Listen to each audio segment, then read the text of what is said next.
Throne and Liberty is fixed again. I'm not gonna lie, I want to believe, boys. I really want to believe. Welcome back to another video. Today we are talking about Throne and Liberty as it just released in Korea. This is my second video on the game, as I did a review type video where I broke down my experience playing the game during the first technical test, the Korean beta technical test. And that one was not so good, but they have actually updated the game a lot since then, and I wanted to give you guys my thoughts after playing and no life in the game. By the way, he's talking about different things. The Korea test is different than what we all saw and experienced previously over the past couple of days. Now, we do have a sponsor for this video, a Starforge PC sponsor, so we're going to hop into that. Expensive and I'll see you guys and back bad. here at the video. What's going on, you guys? A lot of you know that I've recently been sponsored by Starforge PCs, which is pretty exciting for me because, as mentioned, this is my second video on the game. And when I last played this game, it was getting kind of review bombed everywhere. And that was due to the auto farming and combat of the game. You probably saw a ton of videos online. You probably saw my friend Nico with the little clown hat and the nose. And maybe you didn't see all of that. Did not see that. But I had actually played the game a lot, more than most. Also, it seems he's talking about the Korean build, which should be way different than the Western build. But the map is in English. The name's in English. This is in English. So, is this really the Korean build? I have questions. People for some reason, because when all of the drama and controversy was coming out about the game, it drove me to want to play the game more, because in some fucked up way, I like playing games that no one else likes to play. And I decided to keep playing the game to see if the game had anything good to offer, despite being seen as a auto farming mobile game. And to my surprise, at that time, there was actually a lot of things that the game had done really well, but a lot of people weren't able to make it past some of the negatives. Then all of that was seen by NC Soft.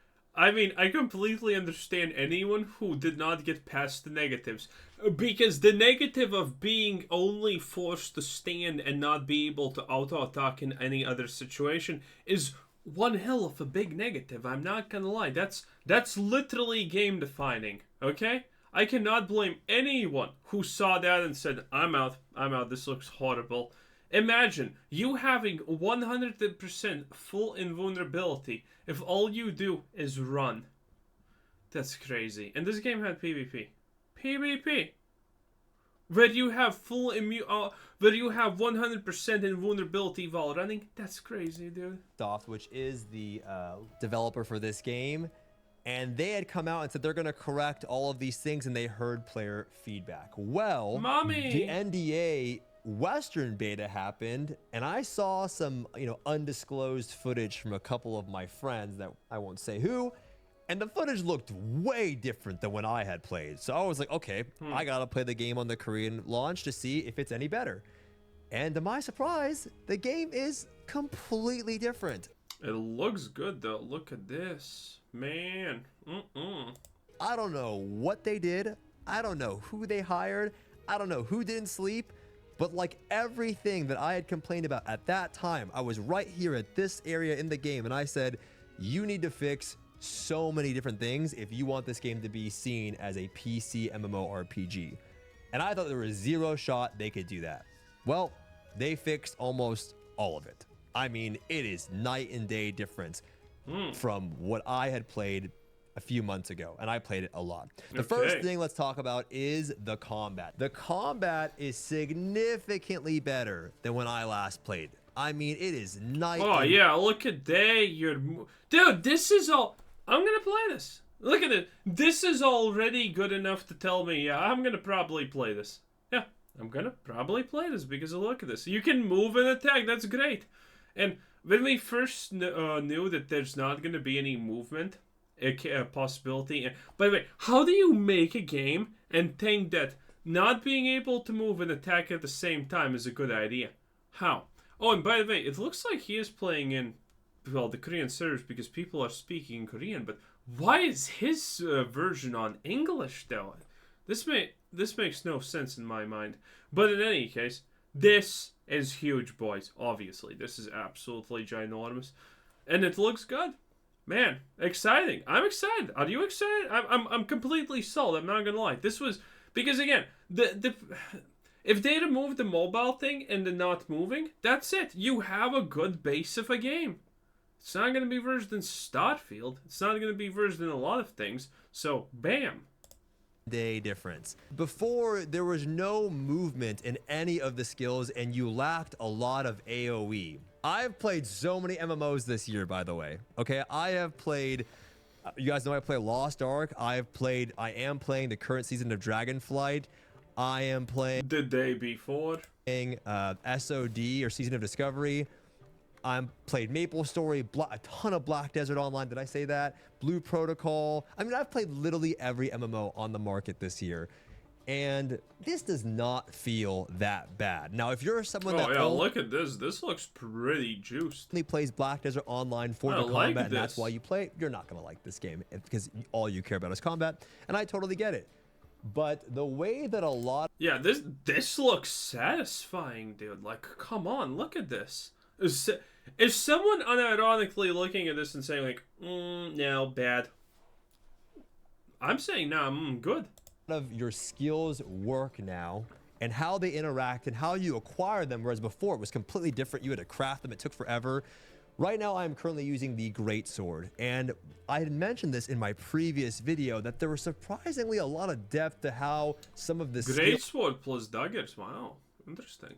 So yeah, it's the mix thing. I like it. skills work and interact with each other. It's a weapon-based game, so you get to choose 2 weapons, similar to New World. He said New World. I was gonna talk about New World. Weapon-based games are fine, but nonetheless, not if someone does it exactly like New World, it's shit because it feels like shit. New World could be such a better game if they just blatantly increased everything's attack speed by 30%. Because New World combat feels pretty good if you're one-shotting things, but it feels pretty shit when you're not one-shotting things. Because then it's slow, sluggish. If you miss an attack, it's the end of the world. And, you know, ability... being able to swap your weapons is like, okay, it's nice, but when you have only 6 skills together with the weapon swap, it's like, eat me. Just eat me, loser. But look at this. Look at this. This looks like, this looks good. Okay? And you get to make some synergies based off of that. So right now I'm using a Greatsword dagger setup. This shout out to my friend Cannon who kind of gave me this build. Worst case scenario, by the way, this is gonna be as Guild Wars.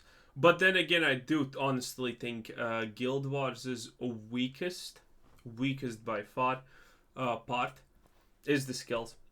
Because you experience all the skills. You can pretty much experience all the skills by level 10, honestly, in Guild Wars 2. Still a good game, by the way. I really like it. I really enjoy it. But the weapon swap combat system in Guild Wars is the weakest part. And then again, New World, it's complete dog shit. But in Guild Wars, even though it's a better game, it's still not great. Okay, it has its quirks because their fighting styles can be way more fluent, way more interactive, and way more progressive. But you know, if this is like New World, I will be disappointed because New World sucks. But this looks like Guild Wars 2 plus, and that's really good. Because Guild Wars' weapon system is so close to being actually feasibly amazing. It just requires more options. And the way that this build works is it's all about critting. So you upgrade your skills through acquiring different mats and stuff like that in the game. It's pretty easy to do. And as you upgrade them, they rank up and they gain bonus effects. So like it goes from a green skill to a blue rank, and then the blue rank adds like an extra swing to the attack, or it adds a modifier, or does something a little bit more unique. And in this build, you have an ability called Stunning Blow, which just stuns the target. And then you have some passive traits that increases your crit hit to targets that are stunned. And then you have a skill. Okay, I did not think that this is a crit tree. That's good. Yes, this is Guild Wars 2.5, 2.7, 2.8. Guild Wars 3.2 style combat system. Amazing, yes. Man, again, if Guild Wars just added something like this, so it feels more unique, It would be so good. People would be just people that are already playing Guild Wars and has had the huge comeback. But man, this looks so good. I have such high hopes, honestly, for Throne and the Liberty. Still, called the Death Blow, well, where you now deal bonus damage to targets that are stunned. So then you go into some daggers and you find passives through daggers that increase your critical hit, just baseline, which is awesome. And then you have another passive that you unlock later that when you apply a poison modifier to your weapon, poison nuggets, I love it. gives you additional critical hit. So it's a free crit modifier. So basically you want to stun something, a mob, a target, and then just blow it up in a stun, and you deal way more damage. So there's actually a decent bit of depth behind some of your skills, and the combat does feel better. However, it starts pretty shitty. I also quickly want to talk about the progression speed. So last time, right now I'm 33, and I've taken about a day and a half off. I just got back home. I was spending the past few days with my family, and it gave me time to think about the game. And the last time family is weakness. You should just play games. I had played, it took me about 4 days to get to level 20. Level 50 is the max level, and I left my PC on like I was Bitcoin mining, right? I was doing the autoplay, which, by the way, if you're wondering, they removed the autoplay. I was farming it up, bro. For a moment there, I was actually concerned that there's autoplay still in, because autoplay would be the... Well, I honestly, maybe autoplay wouldn't be the destruction of the game, but, you know, it would be a seriously, seriously huge blow. But yeah, autoplay and the combat, no moving, was the big issue with this game, and it's gone. So, I'm excited. I was leaving that shit on when I was going to take a dump. I was going to the back, showering, go to the grocery store. I was playing myself. I was leveling. I was trying to get so much experience. I was trying to craft skills. It took forever. They've completely reduced all of that. And now it's so much easier to progress and acquire a lot of what you need compared to before. Oh, look at that. Peasants are dying. I like that. And behind that, time-gated leveling wasn't... The peasants are always the evil ones, by the way. They're literally like, I don't want to do work, but I want to live in the castle. And then they do the uprising, and then they rightfully get slaughtered. Oh, peasantry. They're ridiculous. And then Karl Marx comes into the picture. It's so stupid. An MSQ that was surprisingly good. And I'd said that before. I'm like, it's weird because the game is like this. It felt like a mobile game in some aspects, but then it visually looked so good. And then there was all this effort that was placed in weird areas like the crafting and the MSQ. The MSQ is like all voice acted with a ton of different cutscenes, whether they be animated cutscenes, in-game cutscenes, or actual cinematic kind of cutscenes. They even have Balthor, or the voice actor for Balthor from Lost Ark, the Korean Balthor, in the game, and Balthor is the gnome with the hammer. I think that's why he's showing it. No, the dwarf in the game, and it's like a whole music video.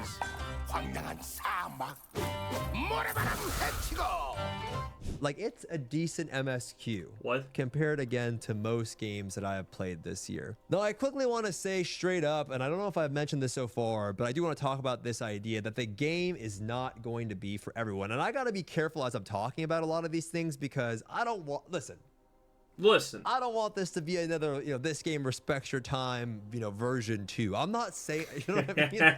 I know how, I'm aware, right? I mean, no game respects your time to a degree. And if you want a game that respects your time, play World of Warcraft and just trade log. That's it. That's it. You spend an hour, you probably got an upgrade. Congratulations, your time is respected. I mean, that is literally it. Respecting time equals raid logging, and that's it. But I have had a decent time playing the game, and I think more so of what I want to get across in this video is not that I think this game's fucking amazing or anything like that. It's that I'm surprised at how much the game has improved in such a short amount of time since... The speed and force the eagle would require to disturb the water as in this cinematic. It's not that I think this game's fucking... It means that this little thing right here has the equivalent force of a nuke or something for this to happen with the surface of water. Amazing or anything like that. Not is that a fan. I'm surprised at how much the game has improved in such a short amount of time since I last played it. With that being said, I don't think the game is going to be for everyone. This game, I think, does a good job at balancing old school like MMO feel where there's a lot of open world. There's no loading screens. You're going around. The world feels pretty alive. You're often encourage a group of players, while having some of the luxuries of a more modern MMO, especially with travel times and things like that. Like getting around the game feels pretty good. You can jump off cliffs. And then it also incorporates like if you gotta go, you have to go turn in a quest, or there's an NPC somewhere. He might be on like a mountain or a building, which there's no way to get up to that building normally. You have to either find a cliff to jump off of, or you gotta like wall hop your way up. Like there's some things about the game that just give it that old school feel. As far as the PvE content goes, there's a few things that I did want to show you guys. First of all, I want to talk about the world bosses and the itemization there. As mentioned earlier, this game completely revolves around being in a group and being in a guild. You have to be in a guild. If you're not into the idea of that, I don't know how you're going to play the game. Which again, it could be a pro or a con. But in this game, you have a guild hall, and there are a decent bit of world bosses that you are going to have to either unlock with your guild, or the server is going to have to progress. Oh, it's an upgradable guild hall. This is the moose systems and whatnot. Yeah, those types of games have this. Through to unlock. So as you can see, there are these different world bosses. There's then you build a ton of them to go through, and then your guild unlocks the ability to specifically go and do that world boss in an instance environment. This is pretty cool, though. I kind of like it. Look at this. You know, it requires you to do... Dude, this is nice. This is a good progression system, I feel like. And they drop, like, unique loot that's named loot, which I kind of... Until the point where there's not enough people joining the game, so the new guilds can't actually progress through the system, and, you know, the catch-up content needs to be created. Which is technically fine, I guess, but, you know... a small downside, obviously. I can appreciate, like, if you played a lot of old World of Warcraft, like, there were certain items that everybody knew the name of. This game kind of offers that, and they also offer, like, cool, like, unique effect. Additionally, there's also dungeons that exist in the game. So you may have heard that there's these open world dungeons in the game, which there are that are available during certain times of the day, but there's also... these secret instance dungeons that you can do. So there's these 1v1 boss encounters that I talked about the last time. Cool. These are pretty fun. I actually enjoyed them. Sometimes they feel a little jank when you get to the fight. Get used to the fight. They're fun. But these dungeons that I was able to do, the first one at level 30 was, again, surprisingly really good. I have done a lot of dungeons. I've done a lot of terrible dungeons. I've done a lot of good dungeons. These are pretty good, especially for early dungeons. There's 1, 2, 3, 4, 5, 6, 7, 8, 9. All of this looks good. I think 7 of them are at max level dungeons. And the bosses actually have mechanics. There's targets that you have to CC, otherwise they do party-wide damage. There's stacking mechanics where you have to group up with teammates. And it feels pretty good for a new MMORPG. Despite all of that, this game is actually not... I like it. What can I say? I really like it. Not being received well, or at least too well. The launch has not been received too well in the Korean market, and that has nothing to do actually with. Well, the Korean market is not going to get the launch too well because they unironically want pay-to-win mechanics. The Korean market is different than Western market. In the Western market, you remove a pay-to-win mechanic. Woo! Playing! The Korean market, you remove a pay-to-win mechanic, it's like, boo! It's a difference, so yeah. That's why typically if you have these, you know, Eastern games made by Korea or whatnot, those games are going to be completely different on what they offer the player as possibilities, what you can pay for and whatnot, from West to East. It's completely different. You know, any like server issues or anything like that. It's just that a lot of people have had some bad experiences with NCSoft. And a lot of you may be wondering about the monetization of the game. Well, I'll just say this. If you were hoping that this game is not going to be pay to win, I mean... no, my dreams! I mean, come on, you guys. It's an Eastern MMO, man. You know what I'm talking about, boys. You know what I'm saying? Yeah. But... Okay, again, everyone knew that there's gonna be something that's like pay to win. Yes, the game is pay to win, you guys. Because obviously we're looking for something that is pay to. It's an instant game. The reality is everyone knows what we're looking for. A game that's pay to win, but it's not so pay to win that you're gonna be completely behind if you're a normal player. Like Lost Ark. Lost Ark gets a lot of crap about being pay to win, but the reality is, hey, if you're a competent player, if you're not a complete idiot, you're still gonna have, always a character ready for the newest content. Chances are, or two, most likely, or two. Without dedicating your whole life to it. And that's good.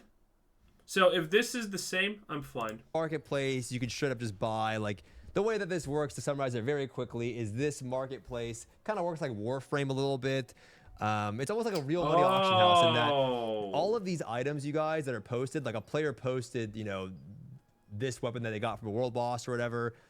They posted it, and this currency is called Lucent. That is cash shop currency. So that player is able to post the item on the marketplace, and somebody can buy it with cash shop currency, right? That player that posted that item gets cash shop currency that they can spend on things on the marketplace, or they could buy things from the cash shop. And so it goes two ways. This is not bad. Yeah, this is perfect. Like, Warframe is technically also pay to win, by the way, but how often do you hear anyone complaining about Warframe? Never. Most people don't even know that Warframe is, by the way, extremely, extremely pay to win if you want it to be. Wow. Okay, good. Some people might look at that system and go, wait, that's great. That means I can get cash shop currency by just playing the game, and I don't have to spend any money in the game if I don't want to. And I can buy things on the cash shop. That's true. Somebody could also look at this system and go, hey, that's really pay to win. Yeah. That is also true. You know what I'm saying? So, yeah, like... That's my favorite mix, by the way, because it's perfect. This means that the normal player will probably be able to, without any real problems, be at the highest level possible. Now, obviously, people who pay to win are still going to be like that much slightly above you, but it doesn't seem bad.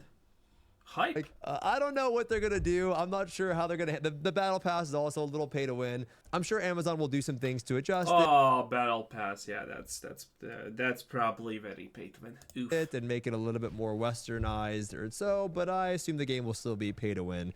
I guess it's just gonna depend how much you can tolerate and how much it actually affects the game in the long run. Yeah, regardless of all that being said, I think they've done a pretty good job fixing a lot of the issues that players had the first time I had played this game. And I think it is one of the better, at least intro experiences I've had in an MMORPG this year. I don't know how they did it, but they did. I'm not saying the game respects your time. Please. Okay, I have to live with that shit every day. Please. Well, you heard it here first. Snoop said that, Snoop said that to respect your time, boys. It is what it is. Anyway, that was it. That was Snoots. Snoots. What? Snoots is different, dude. But they pretty much honestly the same guy. So, it is what it is. Okay. Anyway, this was Chris Said. Thanks for watching. Subscribe if you haven't already, and have a nice day. Bye-bye.